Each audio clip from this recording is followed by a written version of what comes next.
Seja muito bem-vindo ao Não é da Sua Conta, mas todo mundo quer saber. E hoje o episódio começa com uma pergunta que talvez muita gente evite responder. Você está preparado para conversar sobre dinheiro, patrimônio, casamento, separação e morte? Antes que a vida te obrigue, esse episódio a gente vai falar sobre temas que quase ninguém coloca na mesa no momento certo, mas que podem definir o futuro da família inteira.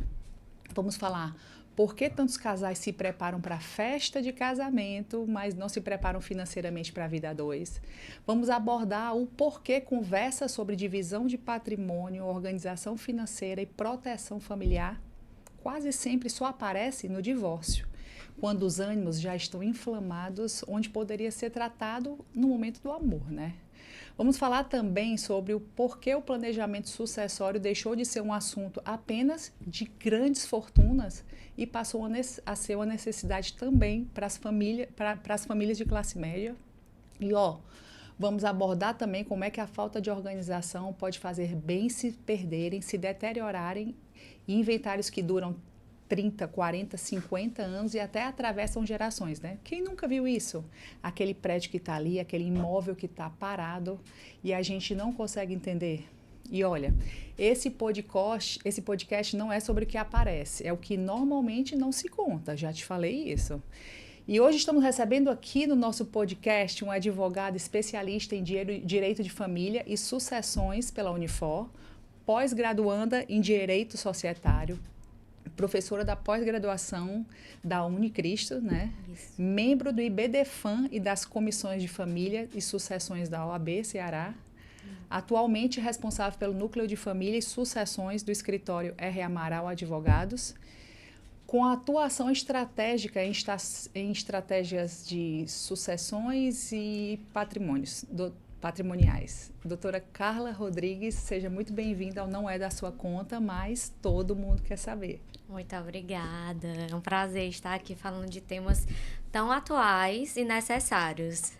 Verdade. Então, doutora Carla, antes de qualquer coisa, eu queria que você falasse quem é a doutora Carla sem esses títulos todos, né? Então, vamos lá para a gente entender aqui, as pessoas entenderem quem é que vai falar aqui do outro lado antes da doutora Carla ser a advogada. Perfeito. Eu acho que falar sobre a gente é um ponto mais difícil de toda a conversa, porque a gente está ali em eterna mudança e o que a gente é hoje não é amanhã e está sempre se adaptando, né?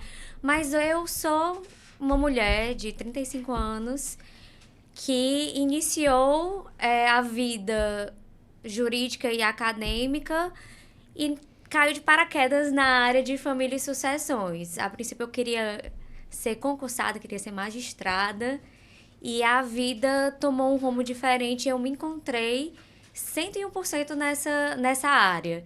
Então, hoje eu trabalho realmente por amor, com amor, e sinto que os meus clientes conseguem ver isso. Então, não tem nada que pague.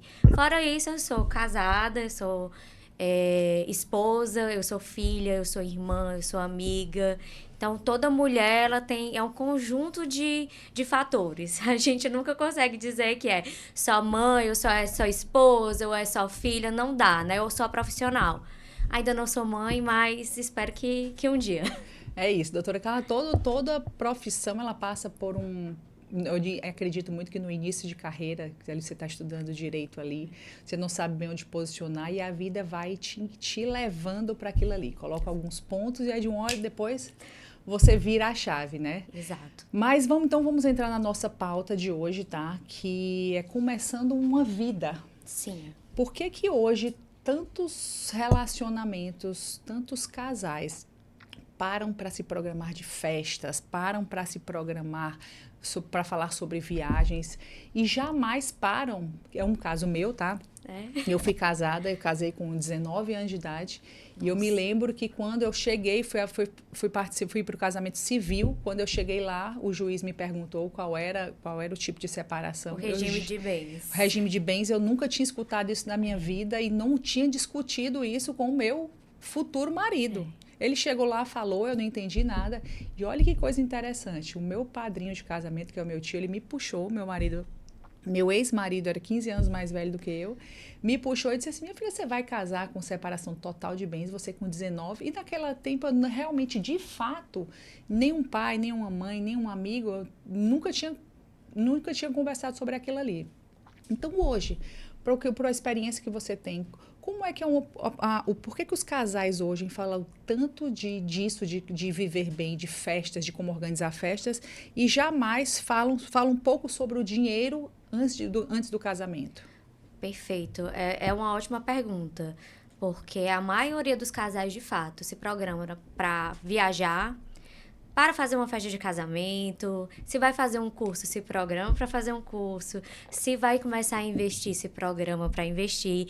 Então, tem vários planejamentos para tudo na vida, até para uma simples viagem de 2 dias. Tem que ter um planejamento, mas para um passo tão importante, a maioria dos casais não consegue conversar. Seja porque não quer ter conversas difíceis e aí deixa essa conversa difícil para um momento difícil, seja porque prefere ir levando de uma forma que a pessoa que tem ali mais poder na relação consegue contornar e levar o regime de bens, o casamento, para um regime de bens que melhor lhe aproveite. É verdade. Hoje em dia a gente tem legalmente um regime de bens, que é o da comunhão parcial, que é basicamente o que é meu antes do casamento é meu e o que a gente constituir junto é nosso. Sendo simples, é basicamente isso. Isso. Que ainda hoje é o mais utilizado? Ainda hoje é o mais utilizado. Normalmente, quando é o regime legal, costuma-se adotar o regime pronto. Principalmente porque a maioria das pessoas não sabe nem do que se trata. O pronto é esse? O pronto é esse. Tá. Isso. Então, no seu caso, se na época ele pediu para que fosse o regime da separação total de bens, o que foi que ele fez? Ele fez um pacto antinupcial e escolheu um regime específico. Então, ele já sabia, ele conhecia os regimes de bens, provavelmente ele ancorado por advogados, entrou já com esse regime escolhido para beneficiar ele. O que não está errado. Qual é o erro? É não ter a conversa. Exatamente. Esse é o erro. Porque quando a gente chega no litígio, as partes estão inflamadas, seja porque a relação não deu certo, e aí tem vários fatores, a convivência não funcionou, houve algum desvio ali na relação, ou se apaixonou por outra pessoa, ou os familiares interferiram, são inúmeros casos. A questão é que conversar nesses momentos dificulta o diálogo.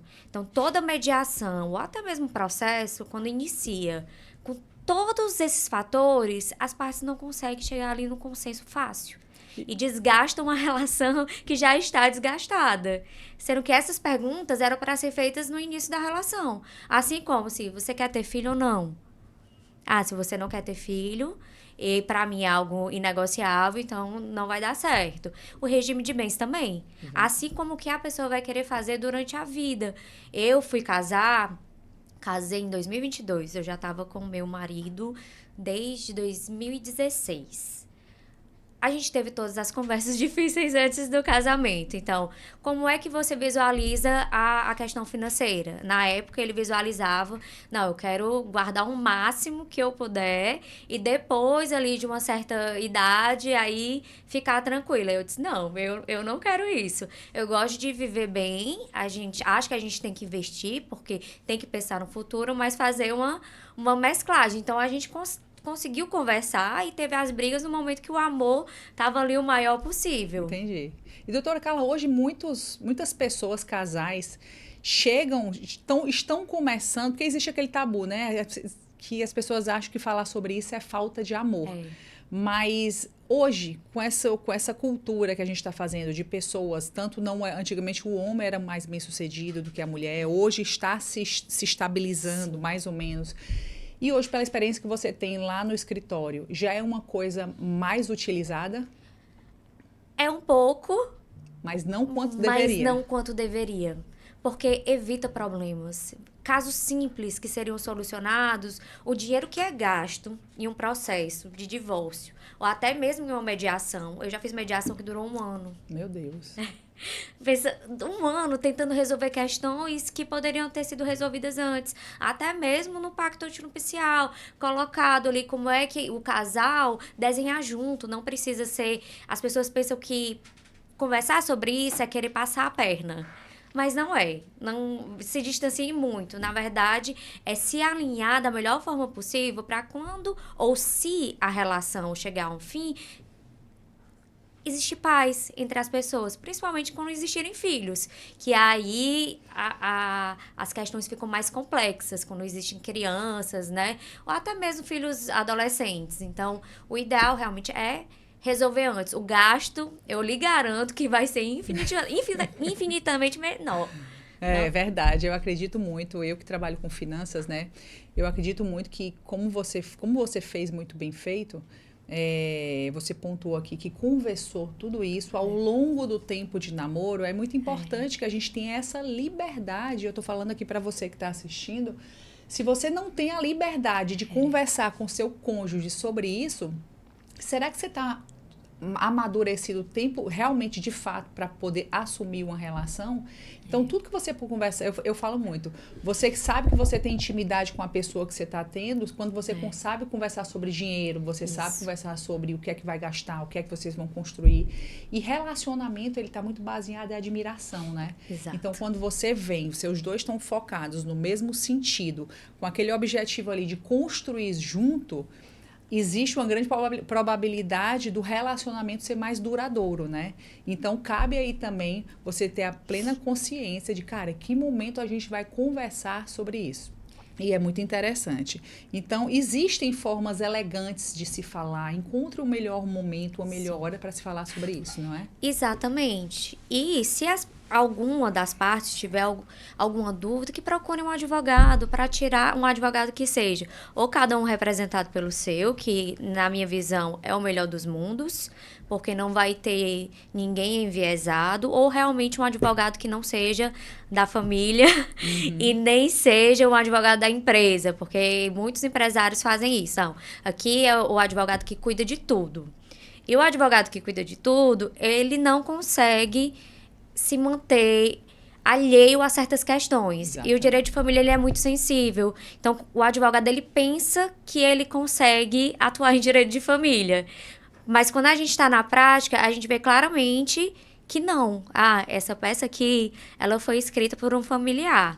Essa petição aqui, ela foi escrita por um advogado que cuida das questões empresariais. O cliente, por confiar, pediu que ele atuasse e ele assumiu sem ter a expertise da área. Então, a gente sente e o cliente acaba sentindo também, porque a condução é diferente. É bastante diferente, porque cada qual no seu quadrado. Esse ditado, cada qual no seu quadrado.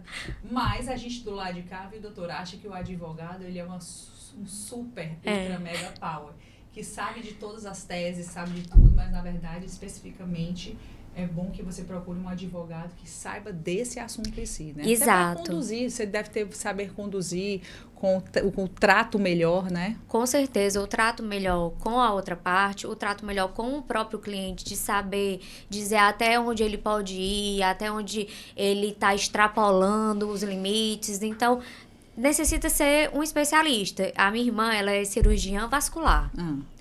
Ela atende as demandas dela. E no setor médico, isso é muito comum. Quando a gente está com algum problema no coração, a gente vai no cardiologista. Está com algum problema de varizes, vai no angiologista, que é a cirurgia vascular. Tá com problema de pele, vai no dermatologista. Mas quando chega no âmbito jurídico, as pessoas acham que não, o advogado ele tem que saber de tudo. É verdade. Então, é muito complicado quando as pessoas têm essa idealização de que o advogado ele consegue atuar, porque ele vai conseguir. Se ele tiver um bom domínio, ele consegue atuar. Mas não necessariamente atuar da forma como deveria. Então, não adianta, por exemplo, eu chegar em um advogado criminalista e pedir para que ele faça um pacto antinupcial. Ele vai fazer de acordo com o que as partes estão querendo.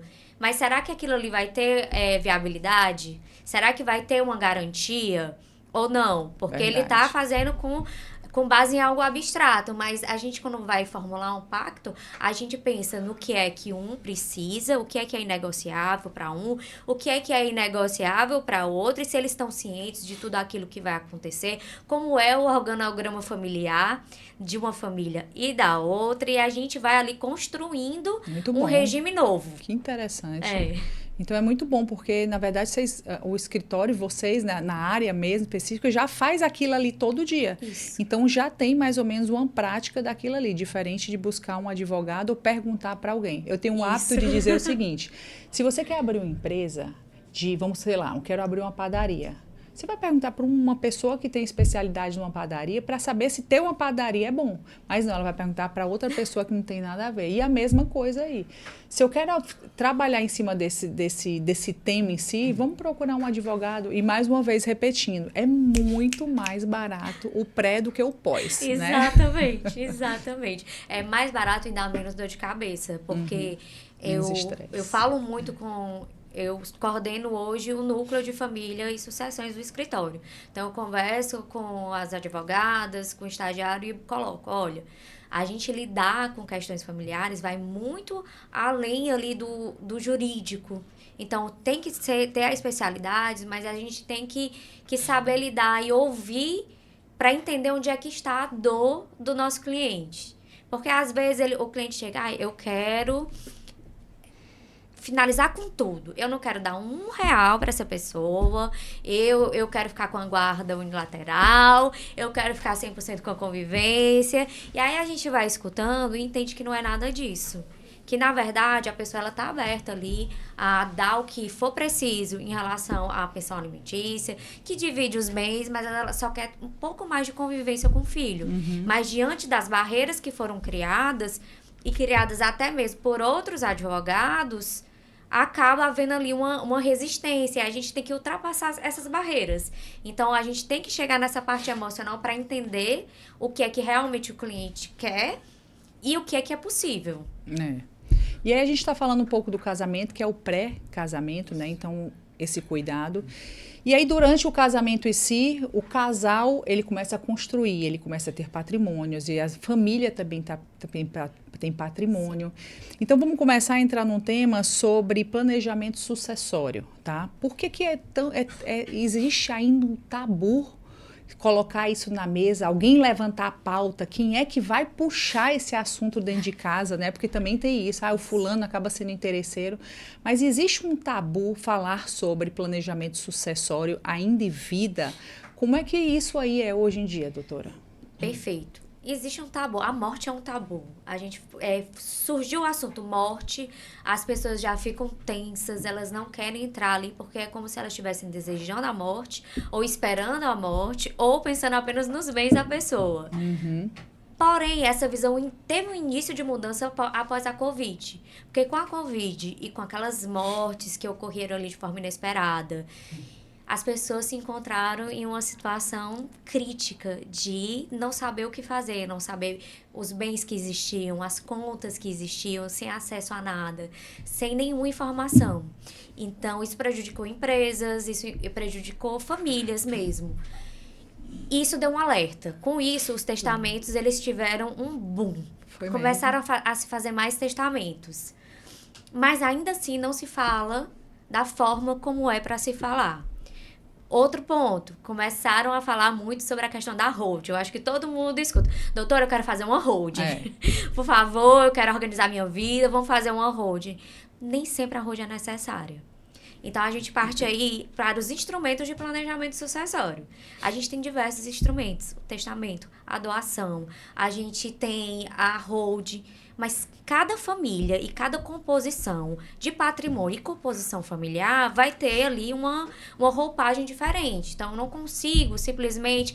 Quanto é para fazer a holding? Eu não sei te dizer. Quanto é para fazer uma doação? Eu não sei. Por quê? Porque eu vou ter que te ouvir. Eu vou ter que ouvir qual é a sua situação, qual é a situação dos seus familiares, o que você espera, quantas empresas você tem.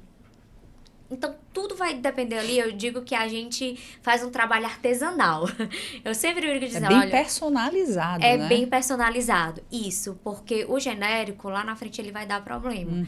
Então, eu escrevi recente um artigo que fala sobre a questão da doação, né? A doação, ela, para mim, é um instrumento maravilhoso. Mesmo após as questões de reforma tributária, ela pode ser muito bem utilizada. Mas ela não pode ser utilizada, eu vou fazer essa doação aqui e daqui a 10 anos eu vou fazer outra doação, sem a gente interligar os patrimônios e as famílias.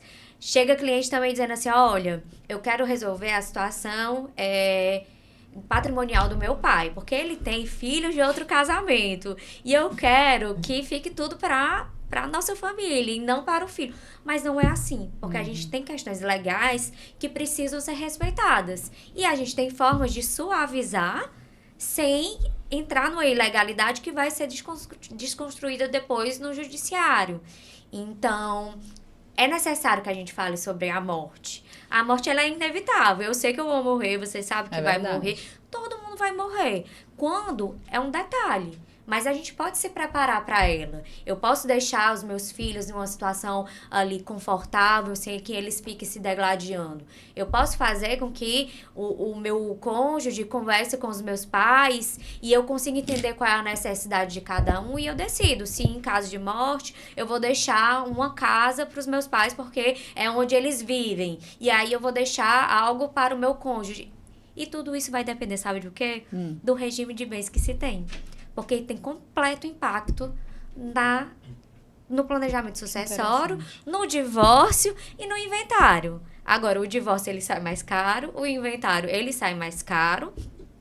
Não tem a garantia ali de que as partes vão conseguir entrar em um acordo, porque entrando em acordo de fato sai mais barato, mas a gente não tem como assegurar isso, porque o que é hoje não é amanhã. Então, a grande questão é planejar é preciso em todas as áreas da vida, nas áreas amorosas, em relação ao patrimônio, seja para hoje, seja para o futuro, em relação à sucessão, seja uma sucessão empresarial, quem é que vai ser o meu sucessor na empresa, quem é que vai dar continuidade ao negócio, quem é que vai ficar com os bens, tudo isso precisa ser conversado. E aqui não só em relação a grandes empresas. As grandes empresas já fazem isso há muito tempo. Então, é comum para os empresários aqui do Ceará terem esse planejamento. Inclusive, muitos fazem até por doação. Entendi. Só que o pequeno empresário, é aí que me preocupa. O pequeno empresário, o médio empresário, ele não quer pensar, ele vai levando. Então, a gente entra também aí na parte da questão das empresas familiares, em que se o fundador ele não conseguir entender certas demandas que existem jurídicas, ele não vai conseguir se preparar em caso de morte. O que eu vejo é assim, um pequeno empresário, um grande empresário tem ali a sua empresa como um bebê, né? É o seu filho preferido. Mas ele não consegue pensar no momento em que ele não vai estar ali. E aí muitas empresas acabam antes mesmo do tempo normal. A maior parte das empresas aqui no Ceará são empresas familiares. E a maioria, mais de 70%, ela termina antes da primeira sucessão. O que chega ao absurdo, né? E é apenas isso. É o conversar, é o entender, é ter uma assessoria ali para colocar, né, questões que são importantes, ainda que não seja decidido no momento. Às vezes, o sócio fundador, ele demora, vai maturando as ideias, vai tentando compreender, analisando o perfil de cada filho, analisando ali, vou casar, e agora? Vou casar em quê? No regime da comunhão parcial, da separação total? O que é melhor para o negócio? Sentar e conversar com a esposa. E isso quando a família vai se ampliando e vão sendo constituídas diversas famílias, tá aqui, casei, tive 3 filhos, aí divorciei, casei de novo, tive mais 2 filhos, divorciei de novo e tô casando. E os filhos casam e têm netos, e aí vai só crescendo, né? Só crescendo, exatamente. Doutora, eu tenho 2 perguntas para você. Tá. Primeira uma coisa que é muito corriqueira, um testamento. Sim. depois de feito, ele pode ser questionado perante algo, depois que eu falecer, ele pode ser questionado e isso também demanda tempo na justiça? Com certeza, se ele não for bem feito, ele pode ser questionado sim. Por isso que eu te digo que não é uma fórmula de bolo. A gente precisa fazer esse trabalho artesanal. Porque um testamento, aí eu volto a dizer, qualquer um faz. Mas um testamento, considerando as peculiaridades daquela família, não. Porque eu preciso, primeiro, considerar no testamento qual é o meu regime de bens. Quantos bens eu tenho. Eu tenho uma parte que é do patrimônio que eu posso dispor da forma como eu desejar, mas a gente tem que respeitar ali o que a gente chama de legítima para os herdeiros necessários, que hoje, cônjuge, descendentes e ascendentes. Então, a gente tem que respeitar a parte dessas pessoas que vai alterar em relação ao cônjuge, que vai depender do regime de bens. Mas a gente vai ter que respeitar essa parte dos herdeiros ali. Ressaltando, a gente tem aí uma proposta para o novo para o novo Código Civil, em que há um planejamento de mudança para tirar o cônjuge como herdeiro necessário. Ou seja, se eu não fizer uma previsão no meu testamento e esse código for aprovado, o cônjuge não vai ser mais herdeiro. Então, o patrimônio vai para os descendentes e ascendentes. Jura? Juro. Por que levantaram essa pauta? Pois é, foi uma pauta aí um pouco complicada, mas se eu adentrar nela, a gente vai acabar precisando de um outro podcast. Que interessante, né? É. Isso ainda não foi julgado ainda. Não, ainda está tramitando no Senado. É um projeto de lei, mas ele está avançado e tudo indica que sim, ele vai passar, apesar das críticas.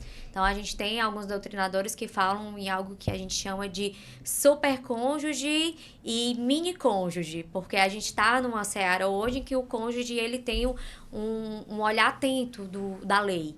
Então, ele é meieiro, se ele não é meieiro, ele é herdeiro, e no próximo código, o cônjuge vai ali tá um pouco de escanteio. Entendi. Que interessante, viu? Meu Deus do céu, tá vendo isso? Agora vamos lá, doutora. Mais uma pergunta aqui, a minha segunda pergunta. Em que momento é que uma família que não é considerada esse empresário que você estava falando, que ele está lá, abriu o negócio, tem como beber, mas em que momento é aquela virada de chave? Opa, deixa eu começar a ver como é que tá, em que momento eu posso falar sobre isso, sobre sucessão, sobre falar sobre testamento? Que momento é assim? Eu acho que a todo momento. Até quem não é casado tem que falar de testamento. Ele precisa ter patrimônios, ele precisa ter... Como é assim na prática? Pronto, na prática se eu tiver bens, eu faço um testamento. Se eu não tiver bens, eu posso fazer um codicílgo, que é como se fosse um testamento, que é um testamento pequenininho. Nesse testamento pequenininho, eu vou dizer o que é que eu quero que seja feito comigo. Então, se eu morrer, eu prefiro ser enterrada. Ou se eu morrer, eu prefiro ser cremada. Vai estar ali tudo especificado. Eu quero deixar as minhas roupas pessoais para a pessoa X. Pode até não ter um grande valor econômico, mas você está ali destinando. Então, o testamento também serve para isso. Serve para dizer com quem eu vou querer deixar as minhas senhas do Instagram, do Facebook, do WhatsApp, que é o que a gente fala hoje de bens digitais. Algumas pessoas, como é o seu caso, monetiza com as suas redes. Então, isso entraria ali no testamento, porque tem um valor econômico. Mas algumas pessoas têm apenas ali um Instagram, um perfil que gosta de utilizar. Há uma polêmica ali no judiciário sobre se os herdeiros eles teriam direito ou não a acessar essas redes. Hoje, no Instagram, por exemplo, você consegue dizer ali se você quer que outra pessoa tenha acesso em caso de morte, quem seria. Entendi. Mas isso nem sempre é levado em conta pelo judiciário. Então, o ideal é que a gente coloque ali, de fato, em um documento jurídico, quem é que vai ter acesso e se você quer que tenha acesso. Porque hoje a gente tem o nosso celular com mensagens que são mensagens pessoais, que não necessariamente a gente quer que outras pessoas vejam, ainda que sejam os nossos familiares. Então, a gente tem que pensar nisso. O mundo tá muito virtual. E esses nossos direitos, quem tem que escolher somos nós. Porque são muito personalíssimos. São direitos que dizem ali respeito à pessoa de uma forma íntima. E não necessariamente eu vou querer que alguém tenha acesso, inclusive a fotos. É bem, bem complexo E o tema. doutora, tem algum caso que te chamou a atenção? Sobre alguma coisa do escritório, assim, que você acha que Olha, deveria passar aqui para as pessoas que estão assistindo? Olha, alguns casos me chamam a atenção. Eu vou falar eles de um caso de relance, porque ele me toca intimamente, porque eu já tô com esse cliente há quase 2 anos.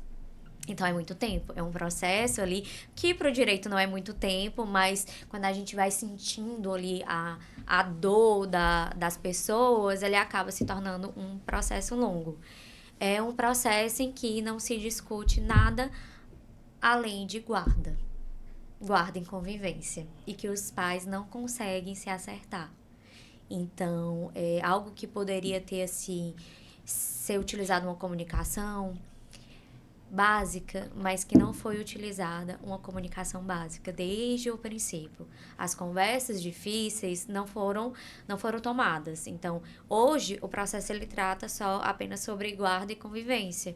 Mas a questão verdadeira desse processo não é sobre guarda e convivência.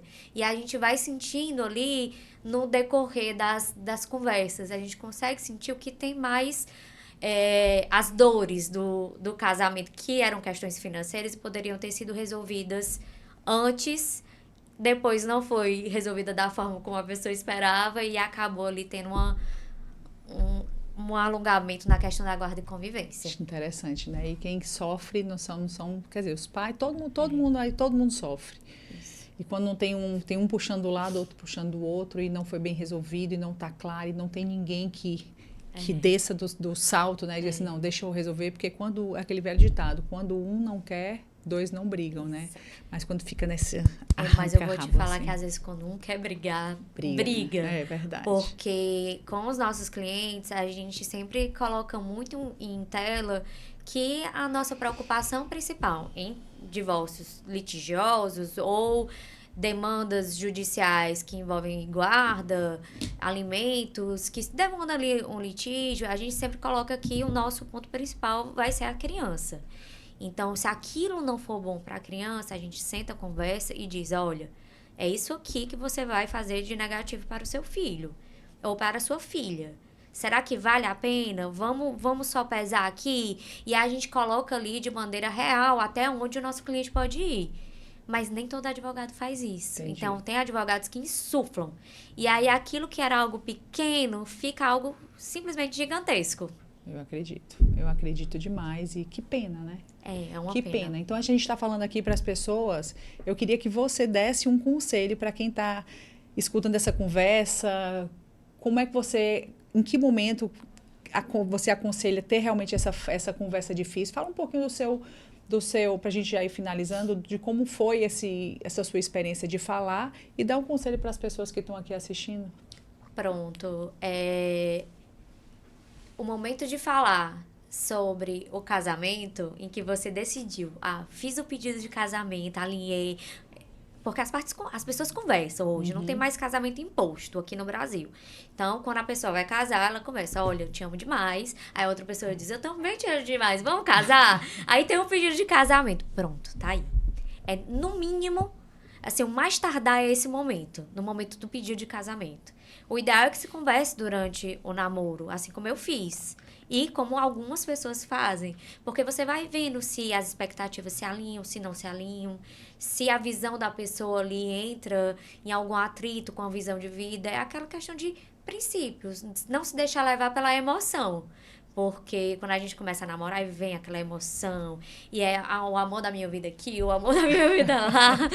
Mas a gente não pode se deixar levar. Então, a gente tem que sentar e conversar. Tá, como é? A gente vai casar... Tem planejamento de casar? Quero casar, tá. Quer ter filhos? Quero. Como é que você imagina a vida financeira? Onde é que nós vamos morar? Vamos morar numa casa nossa ou na casa do sogro e da sogra? Como é que vai ser? Então, tudo isso dá pra ser destrinchado ao longo do namoro. E se tiver alguma dúvida, faz uma consulta com o advogado. Eu sempre aconselho, uma consulta sai muito mais barato do que um casamento. Deveria ser obrigação, Eu né? acho. Hoje não tem os cursos de casamento? Isso. No curso de casamento deveria ter a parte do advogado. Isso, eu acho que é muito importante. Para que a pessoa chegue lá no cartório e seja perguntado qual é o regime de bens. Eu não sei qual é o não sei nem o que é regime de bens. A minha irmã foi casar, ela me perguntou, o que é esse negócio de regime de bens? Ela tem conhecimento de... ela é médica, pois ela é cirurgiã, ela, em tese, a gente pensa, não, ela sabe, ela não, mas o que é? Me explica.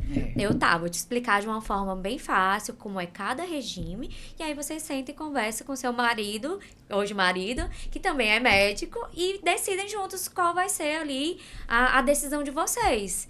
Então, é preciso conversar, porque as pessoas não sabem o que é o regime de bens e, principalmente, o impacto que eles têm no futuro. Entendi. Porque se der tudo certo, ótimo. Mas se não der, aí o problema é grande. É verdade. Doutora Carla, eu estou muito feliz aqui, viu? Como passa rápido. Já verdade. temos 40 minutos aí conversando. Eu queria te agradecer. Me fala para as pessoas que estão aqui, fala naquela câmera ali, como é que as pessoas podem te achar, como é que podem achar o escritório, em que momento procurar vocês. Perfeito.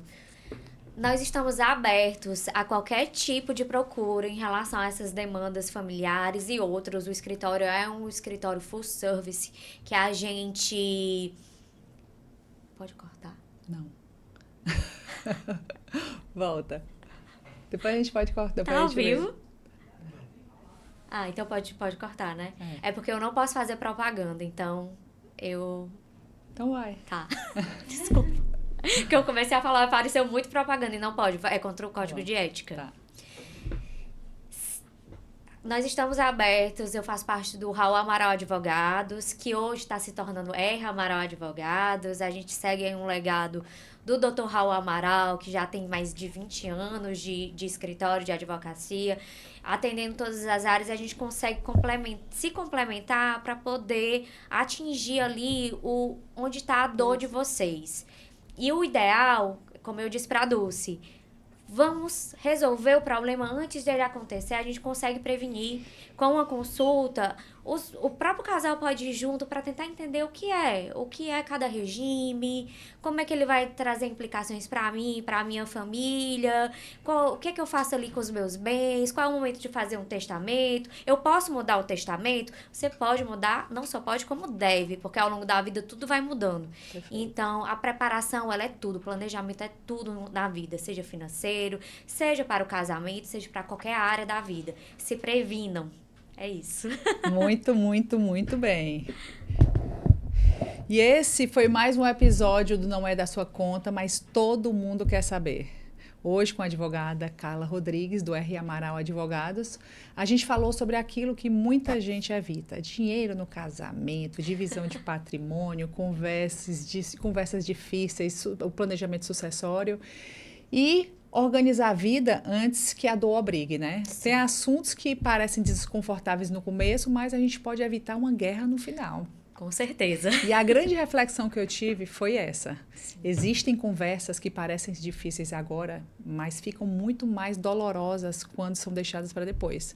Falar sobre dinheiro, sobre patrimônio, sobre casamento e sucessão no tempo certo não vai afastar o amor não, tá? Pelo contrário, pode proteger a família e preservar tudo aquilo que foi construído. Obrigada por estar com a gente. Eu que agradeço. E se você também quer que sua história e a história de sua empresa seja pautada aqui no nosso podcast, entra no @DulceTigre, que eu tenho certeza que todo mundo quer saber a sua hora da virada. Temos novos episódios toda quarta-feira, a partir das 7 da manhã, para você se arrumar no dia a dia escutando a gente e ativa o sininho para receber as informações. E se você ainda não está inscrito no nosso canal, se inscreve, @DulceTigre no YouTube, e a gente também está no Spotify, tá? Deixa seu comentário aqui. Qual foi o principal insight que você teve assistindo esse episódio? E o melhor, qual é a lição que você leva para a sua vida? E principalmente, tá? Compartilha com outras pessoas que você sente que precisa desse conteúdo. Eu sou Dulce Tigre, você me encontra nas redes sociais, no @DulceTigre. E todos esses links vão estar disponíveis aqui na descrição daqui de baixo. Até semana que vem. Tchau, tchau. E aí, foi bom? Foi excelente.